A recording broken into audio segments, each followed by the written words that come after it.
Welcome to Cohort 2. LRon here with part 32 of my Minecraft 123. Alright, so this cohort is going to be shorter than the previous cohort. Previous cohort was 31 videos long. Pretty long for a cohort, that's for sure. This one is only going to be 10 videos.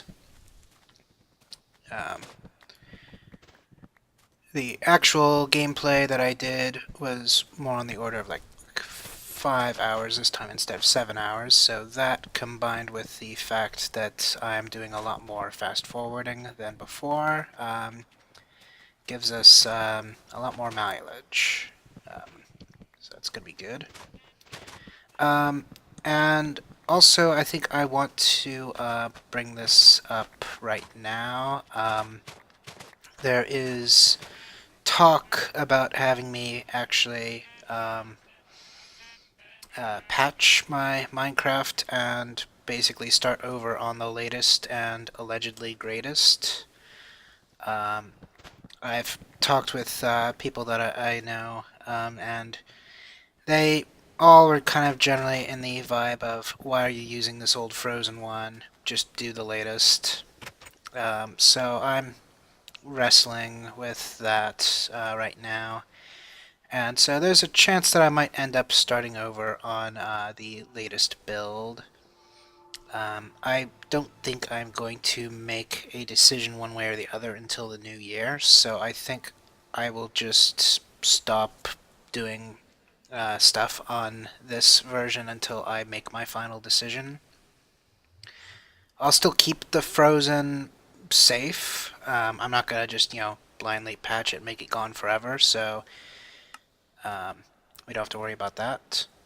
Oh yeah, so I made my to-do list. Looks like we're going to finish the farm, expand our nether portal network, and then try to recruit some cats.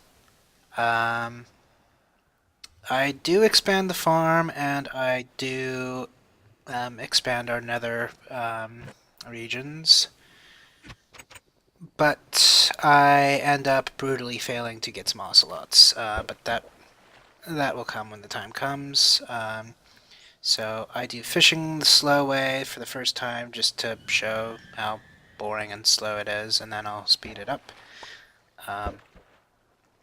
But anyways, back to the stuff. So basically, if I do decide to switch over to the latest Minecraft, I'll probably end up needing to create a new world and essentially start over. I'll keep these videos in like an archived status, kind of like when I did the OT8 run and needed to redo the first 12 videos or so.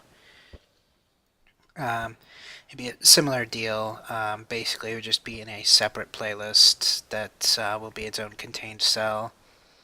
And of course, if there's enough popular demand for me to return to this frozen build, I'll still have it. I'll still have the world. I'll make sure I'll have wired off backups so that they don't have weird clashes.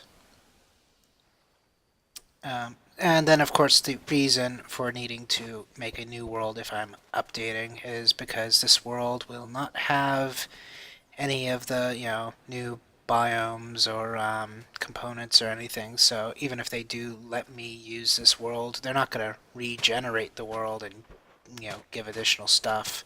At least that's what I'm assuming.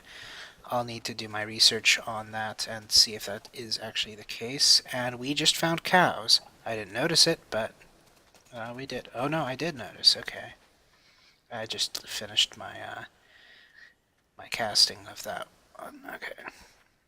Anywho, I need to go over and get myself some wheat because we need to lure those cows all the way across the universe.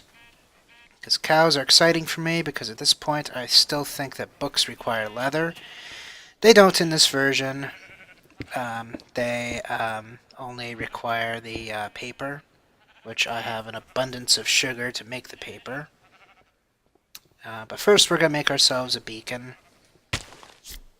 because I have some skepticism that I'll be able to find my way back. And that ends up working out for me later on. It doesn't work out for me with the cows because the cows were pretty easy to guide. And that was a lot of eggs. I don't understand why they gave me so many eggs right there. But 4 cows. This is great.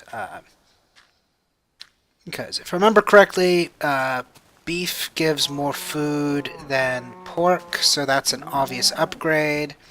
And then leather does all kinds of cool stuff. Or at least I thought it did. Apparently, it only does cool stuff in the later versions. So, sounds like another vote for me to upgrade on.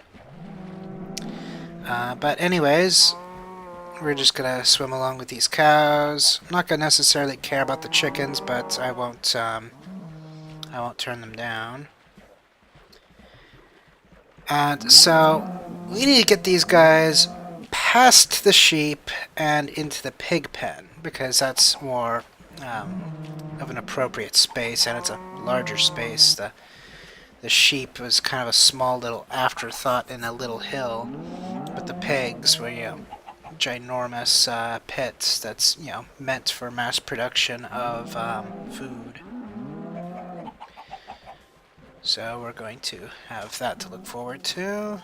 And then I find some red mushrooms, which gave me some ADD, so I took my Ritalin, and now let's get these cows. Remember to turn around. The problem is, these cows, they don't have their Ritalin, so we need to make sure that they stay focused on the task at hand. And, of course, it's sunset, so we're going to have to do this in the dark. Now, luckily, a creeper did not show up and just invalidate this whole sequence. That would have been depressing. Because, yeah, it's taking forever to do this at 4x. Imagine how long it took doing it at 1x. That's 4 times as long. For those of you who don't know math. Alright, that one cow is struggling to get up the stairs, and I'm getting paranoid because the creepers tend to gravitate into this area. They don't really seem to come out into the farmland much, so I didn't feel as threatened over there, but here, anything goes. So, now we gotta get these guys up close to the edge so I can give them a nice little prod. Okay, down, down, down. Alright, we've got a cow. Now if we get one more, we lock in our savings. Come on. There we go. Alright, so now even if a creeper hits us, we'll have 2 cows. For sure. Oh, I fell in. And the pigs aren't going to let me out. So...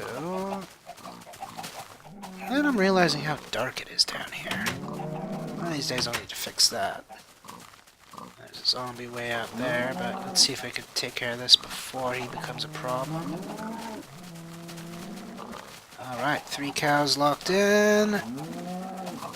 Alright, 4 out of 4. We got ourselves 100%. And I decide I don't want to deal with any of this, so I'm just going to make my way home. Don't want to have a creeper randomly spawn in and destroy all my crops there. So I'm going to just sleep on it. Oh yeah, another great thing.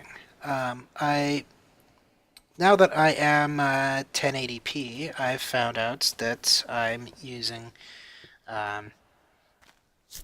a entirely different method of render settings. I was doing like some recommended WMV, but now I'm using some recommended MP4 rendering techniques. So now I don't have the graphical distortions that I used to get in the first 5 seconds. So that means I can cut out the splash screen that I put in and then cut out after the fact, because I need to render with a splash screen to avoid the corruption getting into the good stuff, and then cut it out in the YouTube editor. So that should make things much easier and better quality as well. That's it for this video. I'll see you next video.